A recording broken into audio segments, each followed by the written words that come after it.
Buenas tardes, maestra. Este es nuestro proyecto de historia.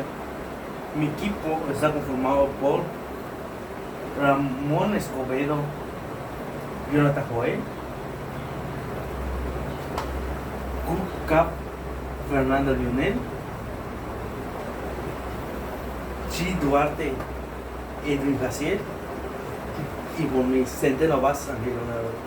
A continuación, mi compañero UCAP va a leer su parte de este proyecto. Ok. Benito Juárez y las defensas de la República.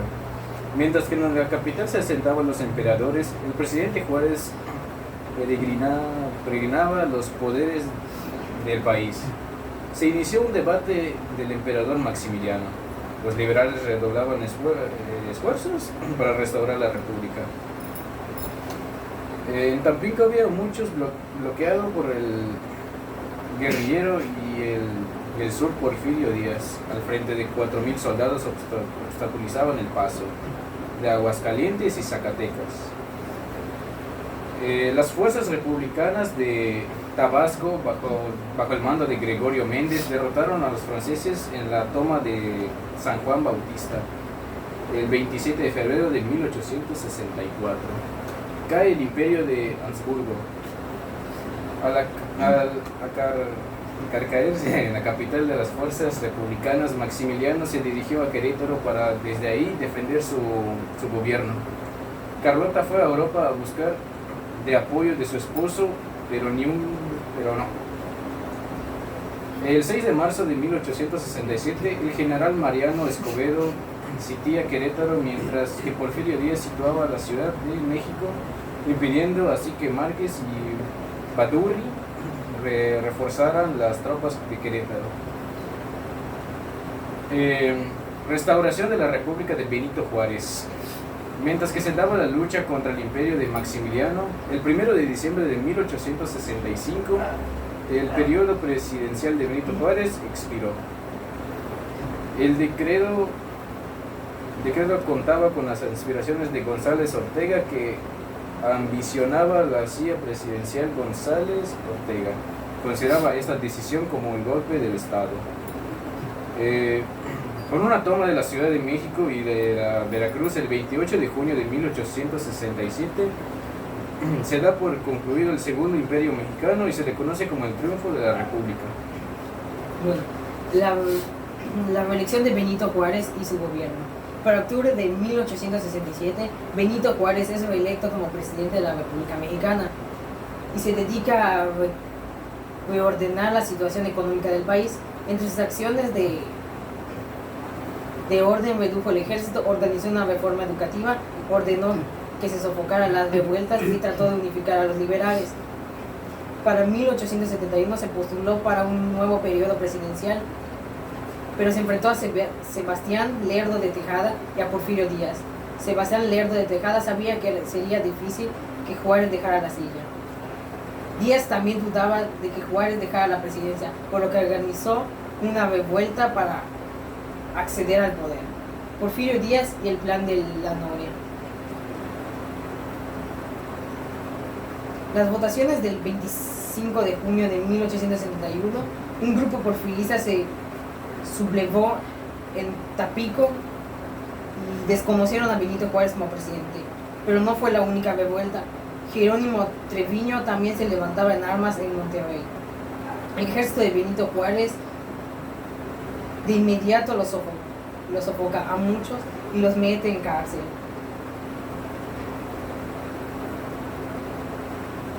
El poder, y con ello esa sería la última revolución. Aunque era el sentir de muchos, ese plan no obtuvo el apoyo esperado. El plan de Noria. El lugar en el que sucedió fue la hacienda La Noria en Oaxaca, propiedad de Porfirio Díaz, el 8 de noviembre de 1871, y sus principales puntos fueron que desconoce a Benito Juárez como presidente de México, hace un llamado al pueblo para levantarse en armas contra Juárez, toma como leva de batalla menos gobierno y más libertades, decía que las reelecciones indefinidas ponían en riesgo las situaciones nacionales, acusaba a diputados y a miembros de la Suprema Corte de Justicia a estar sometidos a Juárez, pedía que el nombramiento del de un presidente constitucional de la República debe ser por la elección de 3 representantes de cada estado. La elección para presidente debe ser directa y personal. Los altos funcionarios deben ser apropiados por la Cámara de Diputados. Prohíbe alcabalas, reforma de las aduanas y sentencia que ningún ciudadano debe imponerse ni perpetuarse en el poder, y con ello esa es la última revolución. El porfiriato, una de las etapas que marcó la vida y rumbo de nuestro país, fue sin duda alguna de la época denominada porfiriato. Para los mexicanos, esta etapa fue el periodo comprendido entre los años de 1876 hasta 1910, mismo tiempo que ocupó la presidencia el general Porfirio Díaz Mori. En dichas décadas en nuestro país sucedieron grandes transformaciones, tanto en el aspecto social como en el cultural, y en general en todos los ámbitos. En el aspecto social, el porfiriato se caracterizó por las diversas relaciones que realizó el general Porfirio Díaz Mori, manteniendo el poder en sus manos, ya sea directamente gobernando de facto a través de los presidentes José María Iglesias, 1876, Juan N. Méndez, 1876, y su compadre Manuel González, 1880 a 1984. Primer gobierno del general Porfirio Díaz. Es una realidad que cuando Porfirio Díaz inició su gobierno no contaba con la experiencia necesaria ni tampoco tenía una preparación profesional como la de Juárez o Lerdo de Tejada, ya que apenas había cruzado la educación primaria. Por si esto fuera poco, los políticos más experimentados no estaban de acuerdo con él porque eran seguidores de Lerdo de Tejada y de otros liberales destacados. Como era de esperarse, la gran mayoría de los mexicanos pensaban que Porfirio Díaz no lograría ser un buen presidente, aunque él estaba seguro de lo contrario.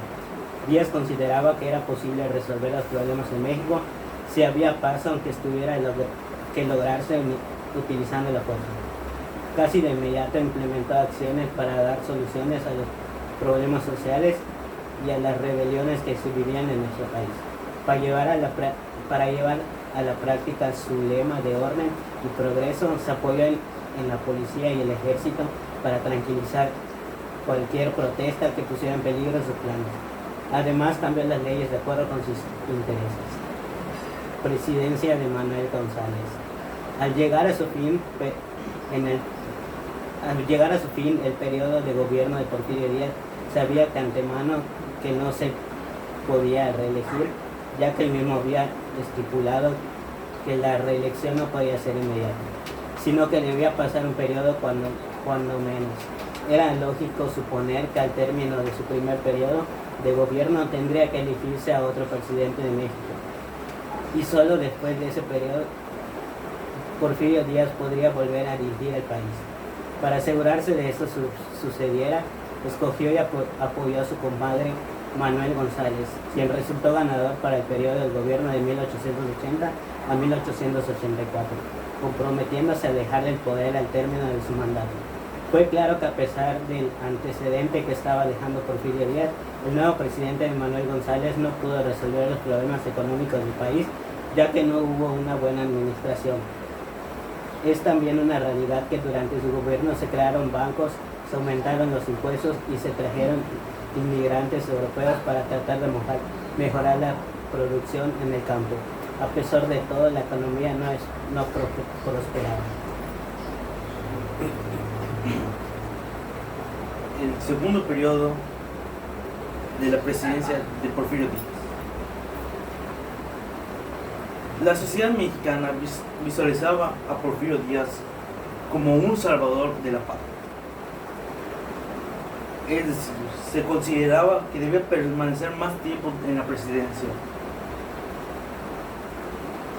Por segunda ocasión, en el año 1884 hasta el año 1888, ya que Manuel González no había cumplido con las expectativas esperadas, en esa segunda ocasión como presidente, Porfirio Díaz se mostró como un hombre más refinado y tenía más fuerza en el mando. Facilitó las leyes de reforma y él contaba con la experiencia en su primer periodo. Para preservar la paz de su país, persiguió a los rebeldes y a los ladrones. En 1888, cuando ya estaba acabando su segundo mandato, Díaz ordenó la modificación a la Constitución con el fin de aprobar la reelección inmediata del presidente. Eso trajo muchas inconformidades dentro de la sociedad mexicana.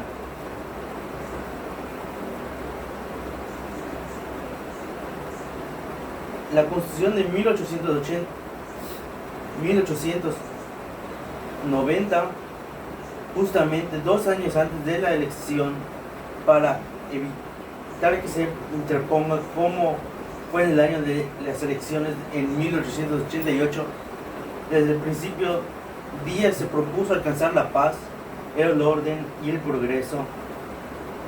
Fue en la etapa de 1889 hasta el principio del siglo XX cuando se vivió una generosa etapa de orden y progreso con la política y mucha administración.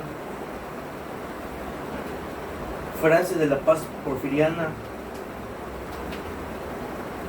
En lo que respecta a la economía, el porfiriato representó a la consolidación del capitalismo, ya que muchos países decidieron invertir en nuestra nación.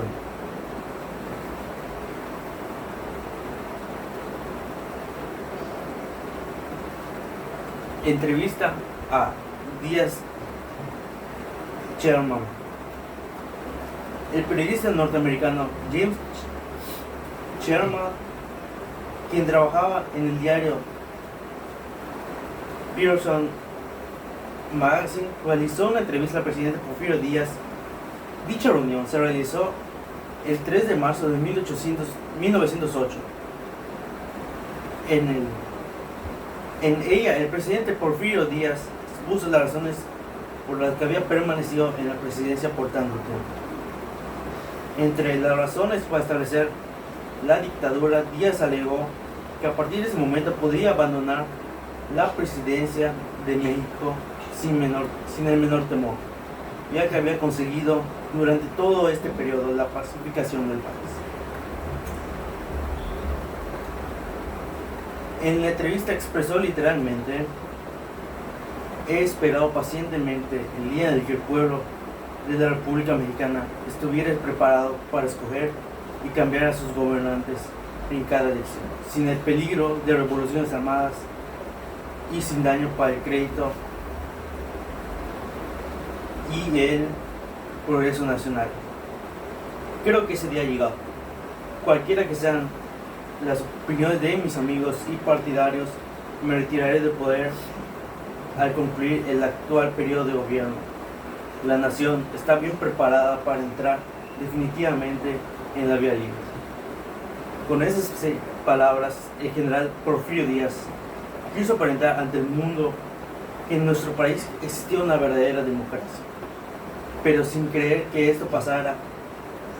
Este discurso sirvió para alentar a muchas personas que anhelaban a quitar el poder y acabar con su dictadura.